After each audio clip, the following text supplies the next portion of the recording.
At these extremities of Himalaya, they touch the seashore. So the land in between two arms of Himalaya, taking it in its arms, the sea, is our Bharatvarsha. This land and its inhabitants have been entrusted with a sacred duty to give dharma to the world whenever it is needed. It is always needed, but there come times when world forgets. And it is us who are given the job of making the world remember. Because dharma is what sustains. There is nothing else. And nothing can sustain itself without dharma.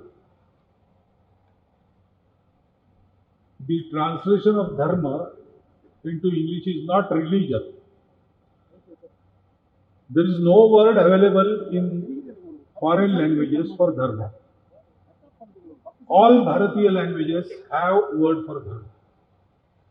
Because it is purely our concept. And it is not concept. It is the reality we have realized long back. Our ancient ancestors, they realized it. Because they sought for it. Word stopped and we continued. There is a tale in our, I think, Brihadaranyaka or Chandogya Upanishad. There were two types of human beings, Devas and Rakshasas. Rakshasa is one, he is a human being, but he is one who says, I am the boss. I will control everything. And everybody else should try to be useful for me. Then only I will protect them. Otherwise I will destroy. And Devas say, okay, we have to live, we will live. But others also have to live. So, we will live, prosper and make ourselves useful to the world.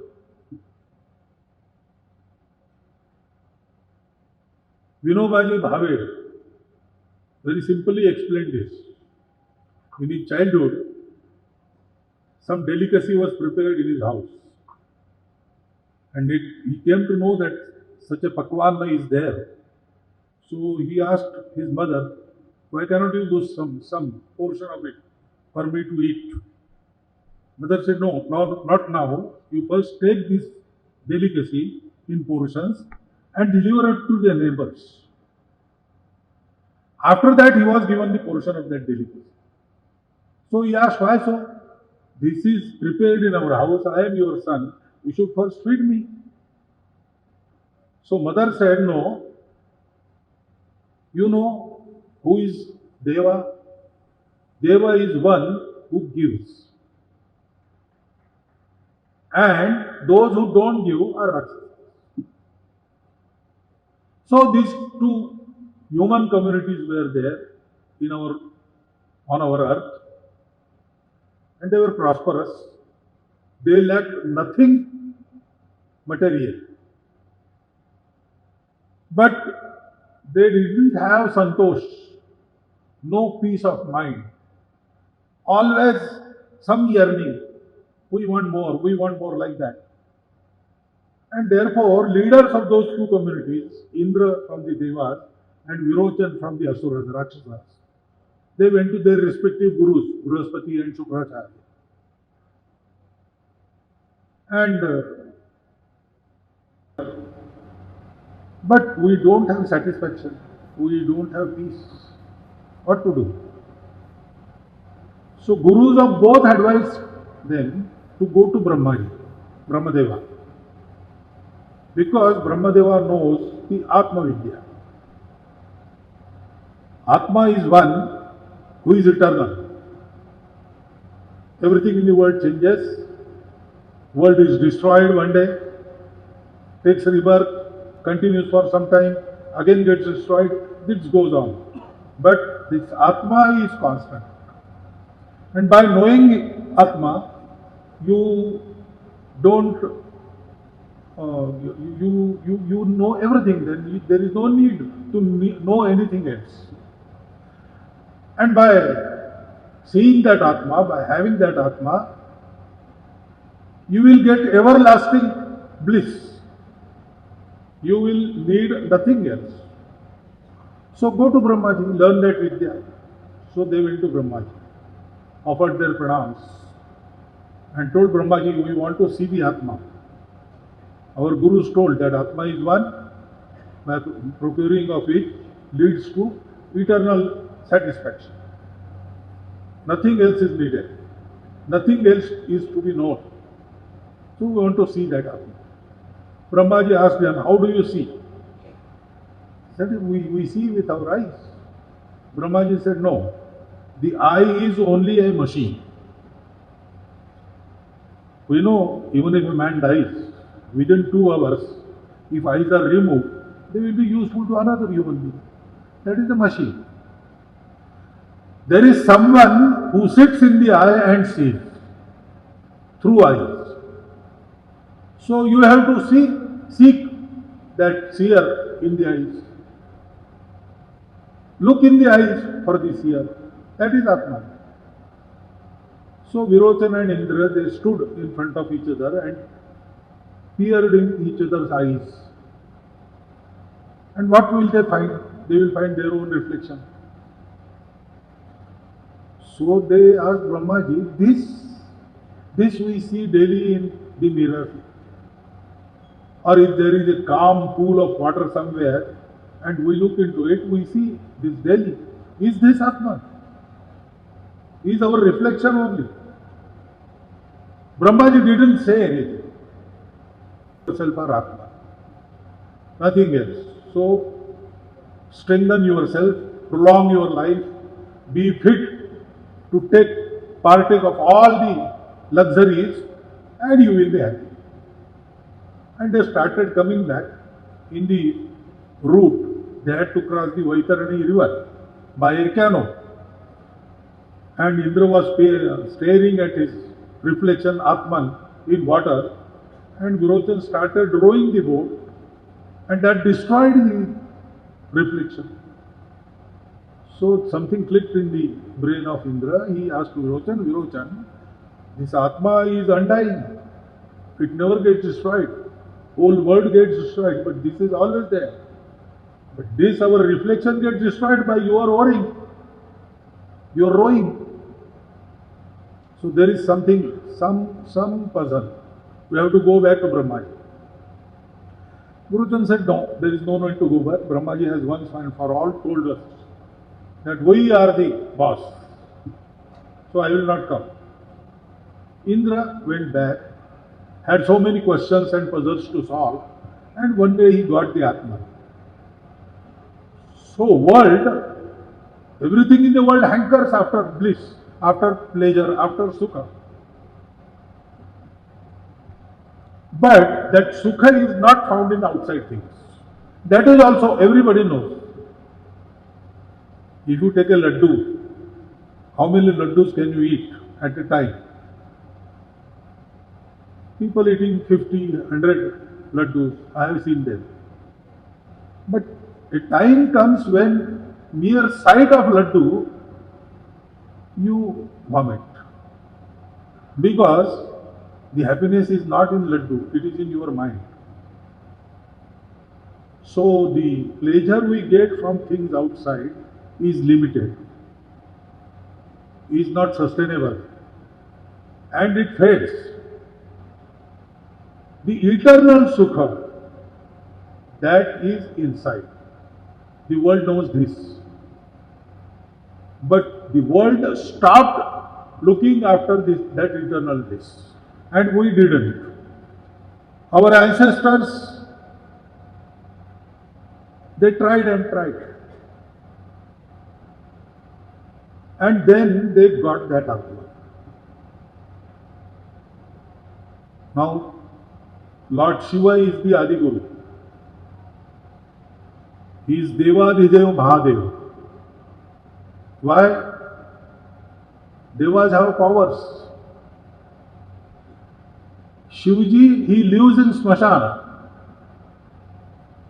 He has got all the power, he doesn't exhibit it. He keeps away from all the amenities. He lives like a beggar. But all powerful devas, endowed with so many riches, Shadaishwarya Sampanna, they worship Shiva. Why? Because he was the first who realized Atman. And he gave various ways to humanity to seek Atman. And that Atman, apart from giving us everlasting bliss, it also tells us that everything is Atman. Nothing is outside it, because Atman is Paramatma. And if that is true, naturally our ancestors thought everything is related to us. Vasudhaiva Kutumbakam. Though it appears separate, that is not truth. That is a relative truth.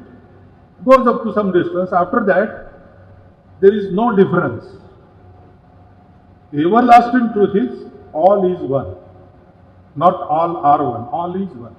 The diversities, they arise from the unity. They are diversities of the unity. If you pay attention to the unities, both of the world will disappear. And if we have got this way, found by the labors of our ancestors, it is our duty to give it to all world, because they are ours. They are related to us. And therefore they created a society and nation which, by their own example, without imposing, by befriending all the world, give them this knowledge. And that is why we have been doing it since time immemorial. History of Bharat never tells that Bharat conquered the world. It will always tell Bharat befriended the world. We united the world. We gave them this knowledge. And due to this, all quarrels cease. All problems are over. Today, the world is facing all those problems. Because for last 2000 years, with an incomplete theory as a basis, they are trying to develop the humanity. There is the body, mind, intellect, but there is no Atman to connect them. There is Artha, Kama and even Moksha, but there is no Dharma to connect them. There is individual, there is humanity, an individual, a mass, and also there is Srishti, nature, but there is no Paramatman to connect it. And that is why every endeavor that temporarily gave humanity so many amenities and so many conveniences, even human knowledge has increased. Many good things have happened, but ultimately today's world is facing the crisis. What will happen to our ecology, ecosystem? Will it get destroyed? And along with that, our universe, will it get destroyed? That is the question. There is no end to wars.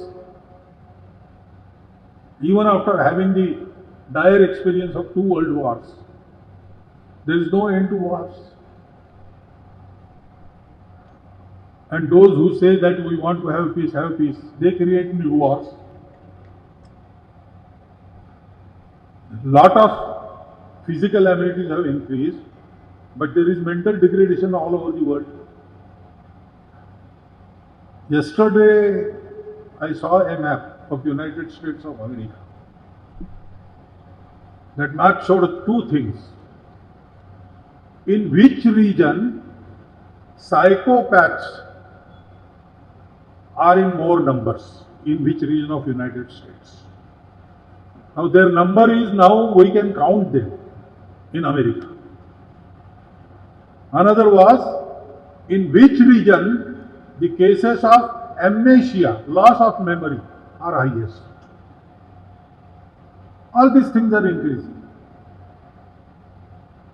So we have progressed so much in knowledge and physical amenities, but we are not yet able to shed away the animal instinct that is common in humans and animals. Ahar nidra bhayamaitunancha samanyamaitat pashugarnada. So what is the speciality of human beings? Dharmo hi tesham adhiko vishesha.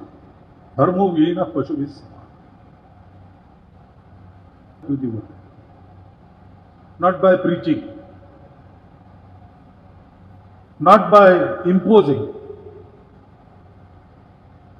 by leading the world from within and by example. Our nation will be one of the League of Nations of the world. We will not be the big boss.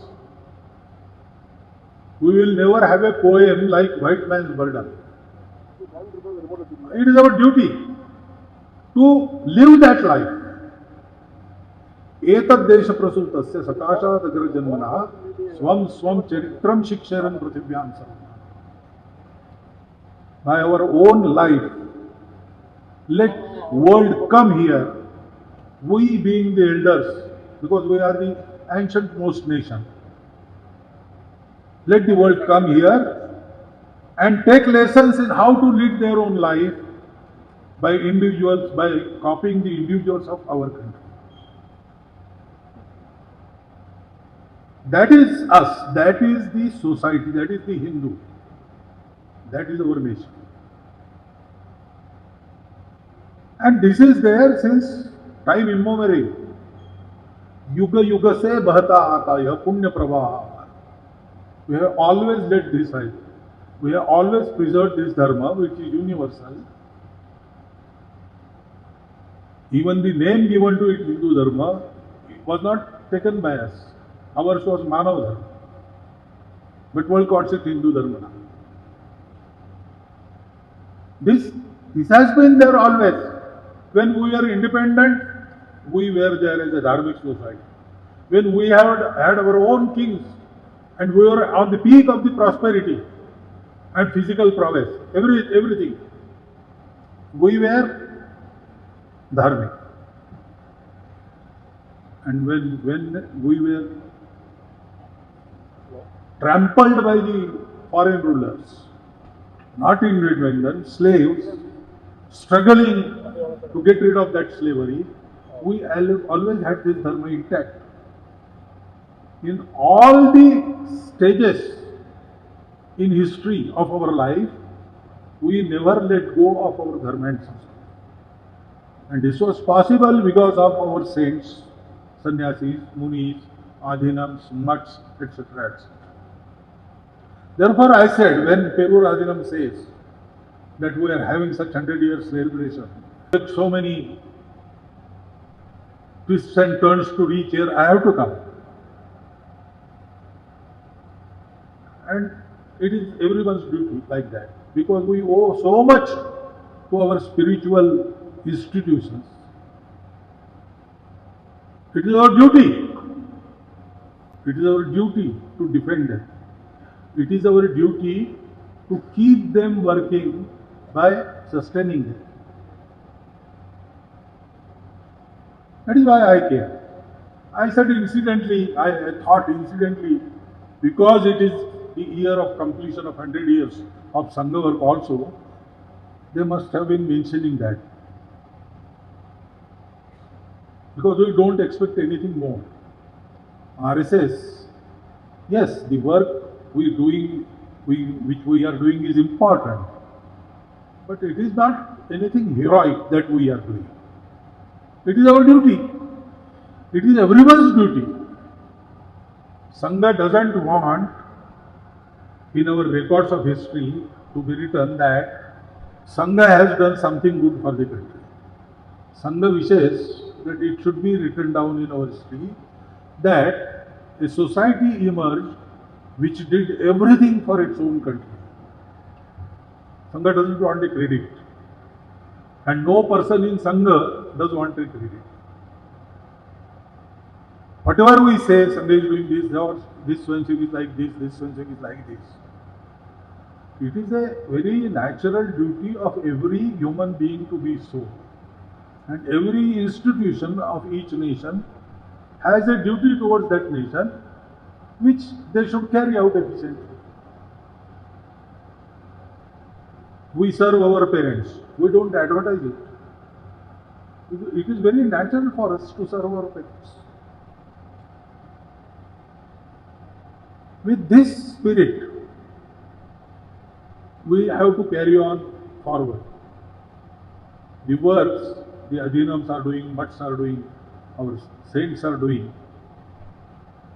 they are also not doing it for their own sake. All work that we do atma swanta sukhaya bahujana hitaya. That is the description of life we are expected to lead as Hindus. You have to reach the truth by yourself and you have to be useful for others. This message has to be given to the world. Now world needs it. And we together are striving for that. So every one of us should identify our own role in all this effort and do it efficiently. That is needed. That is what RSS is doing, preparing the society, especially the younger generation. तेरा वैभव अमर रहेगा, हम दिनचार रहे न रहे. So life, we should earn money, we should make ourselves and our family prosperous. But what for? It is to serve our nation, serve our country, because our nation, our country, our society, when gets enlightened, goes ahead to serve the world, humanity. Progress of our nation will never produce Hitler. Progress of our nation will always give a new way to form a peaceful world and contented human society. That is what we are doing. The Adhinams Mutts, with more emphasis on spirituality, they are training the society for this work only. And with more emphasis on the social aspect of things, Sangha is doing these things.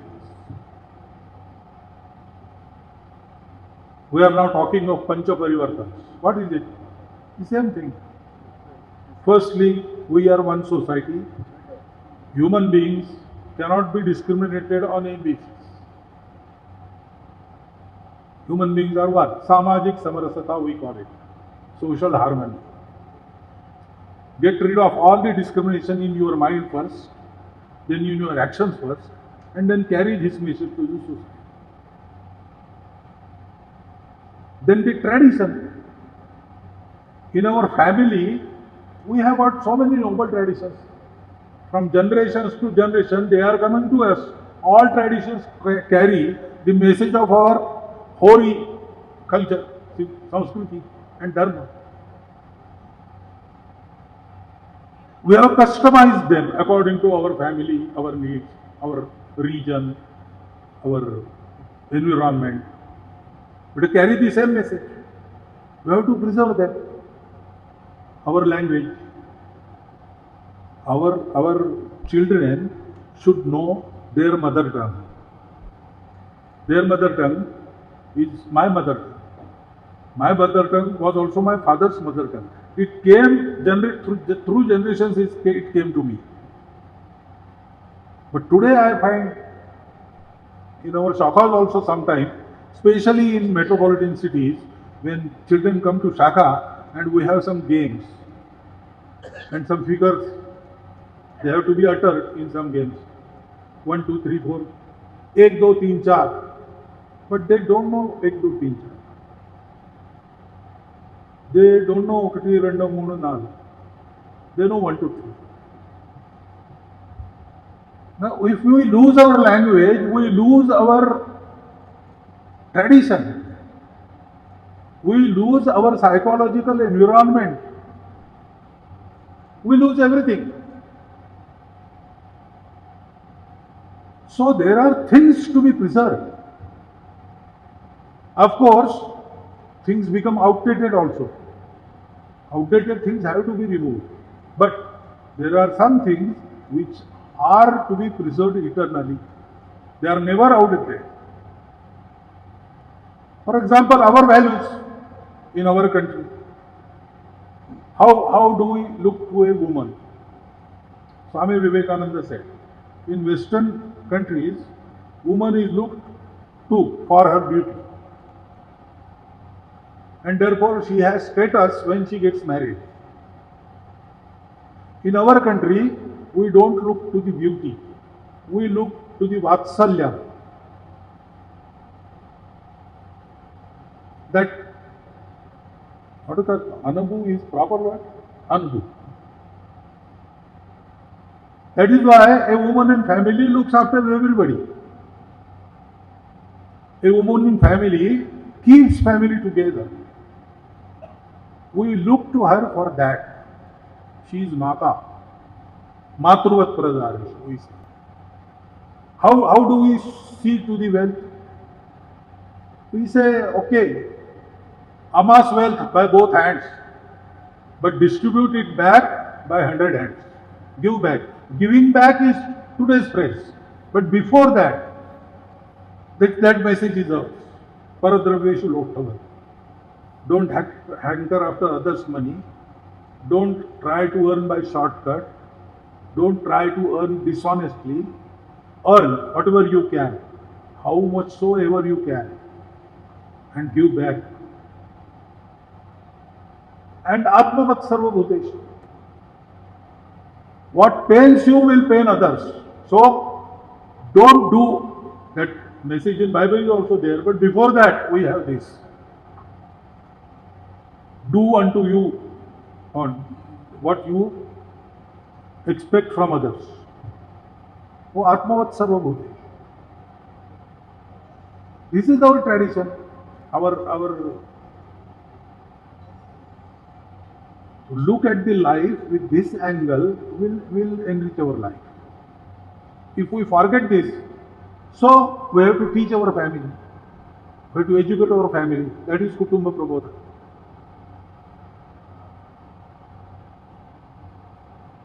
And then environmental problems, etc. are there. So now it has become a fashion to talk about the ecology and to do something, to plant trees, to do this, to do that. Okay, in a big way we can do it, but start from your house.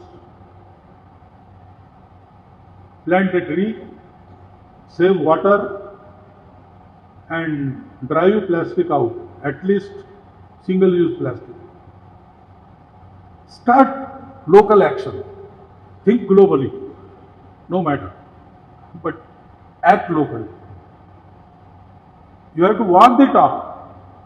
If you cannot do it in a big way, you have to do it in your own small way. And in the same way, we have to take this message, we have to make our nations prosperous, so we have to be self-reliant. Swadeshi is self-reliance. Not that it closes every door for outside contact and trade. No. But that trade also we will manage with our rules and by our conditions. We will be self-reliant, but for the sake of international relations, we will keep the trade going. Nobody under duress will compel us to do something in international. That should be our samarthya. For that, again, in our own small way, we have to act in our home. What you can cook in your home, don't go to market for that. If at all go to market for that, go with the noble intention of sustaining your local people who produce these things. And what you get in your own country, don't take it from other countries. This is Swadeshi. And then a nation, independent nation, has to be a disciplined nation. Rules, regulations, constitutional or natural. There are some rules which are in books, which are mentioned in various laws. There is a statute for that, and we have to follow it. But there are certain rules which are not mentioned, but a human being requires to behave in that way.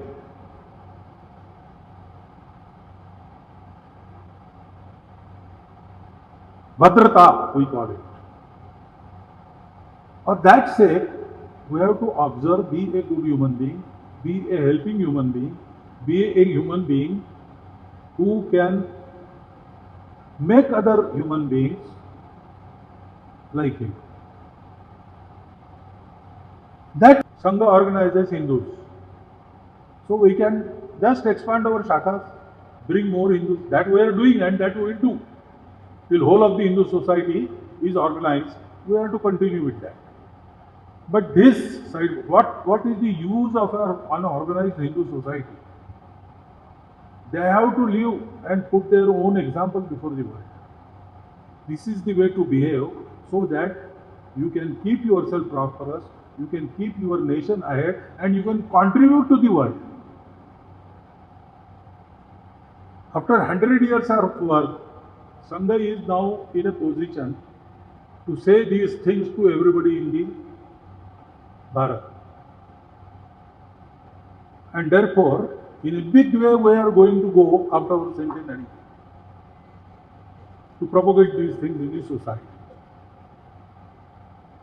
And when I say that our seers are doing with more emphasis on the spirituality, same things, you see history of Perur Rajanamas, most of the things they have been doing already.